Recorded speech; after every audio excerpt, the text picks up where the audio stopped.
guys different, at forward especially. Do you have an idea of who you're going to go with there, or is it still very fluid?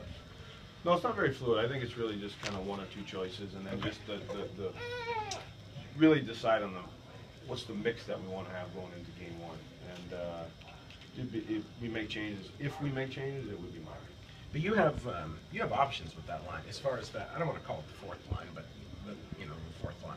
You could go skill with that. You could go physical with that. Do you feel like you have lots of options? Yeah, we do, and that's kind of what we're just having guys play a little bit different positions. Some guys play wing and center, and look at some different combinations this week. And I mean, it's not a lot to read into, even for the players. We told them it's just we're looking for different options, and like you said, I mean, we're not going to blow up what we just did either. We feel like we have a good mix and had a good combination, certainly against Syracuse. And like I said, if we did anything, it would be minor changes. And we don't get a lot of practice time once we get in the series, so it's real important for us to maybe look at a couple different combos or possibilities that you may make a switch even in back-to-back games. Yeah, I was going to ask you. You have 5 games in 7 days to start this series. How does that affect your preparation? Make sure these guys are rested for game 1. Yeah. I think the nice thing is we've had the rest, and a lot of it's really mental this time of year. The practices aren't as long, they're not as physical or demanding as they are in the regular season. But the fact that we didn't have that mental stress, really, you got the 3rd game done, but really since Wednesday, it's just all been. There's been a couple days off. There's your preparation and your mental focus, but you don't have. That's the stuff sometimes that wears you down, is that mental grind over the course of time. So physically, we'll be ready to go, but most importantly for us, mentally, we're refreshed and excited to play. With 5 games in 7 days, are you tempted to use 2 goalies, maybe? There's a possibility. I think with everything you want to have in the lineup, I think sometimes it could be a good thing too, though, when you play like that and guys get into a groove and it's just game day off, game.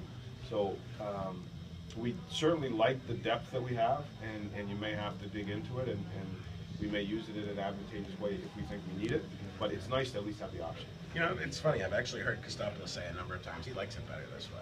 He'd rather not have waits between games. Yeah. Maybe for the veteran guys, they don't want to get rusty. I think for the players, particularly this time of year, it's nice to have that. I mean, a lot of times in practice you're tweaking things just to get their legs and things going, but sometimes even when you have a week, it's difficult for them to get excited every day for practice, because this time of year is really all about the games. I mean, the practice is your preparation, and it's important to stay sharp, but I think the players would rather play games.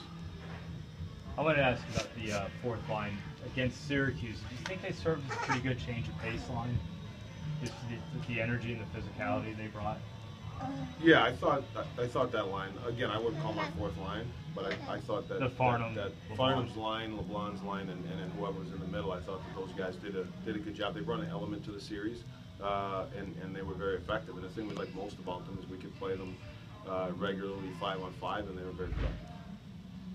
Just if you would talk about Manchester in general for me, because I haven't been here till today, but just what do they bring to the ice, and what kind of challenges does a team like that possess for you guys? Well, they're a real deep team. They're very well put together. I'd say from the goaltender through the defensemen and forwards, they're a well-built team. They have a lot of depth, and they're going to be a real challenge for us. I think they were top 5 in offense this year. I think they have 3 out of the top 5 offensive players. But it's not just those guys. They're very dynamic players, but I think as a team in general, they've been very consistent throughout the year, and we know we're going to have to play a certain way, but really be at our best to beat them.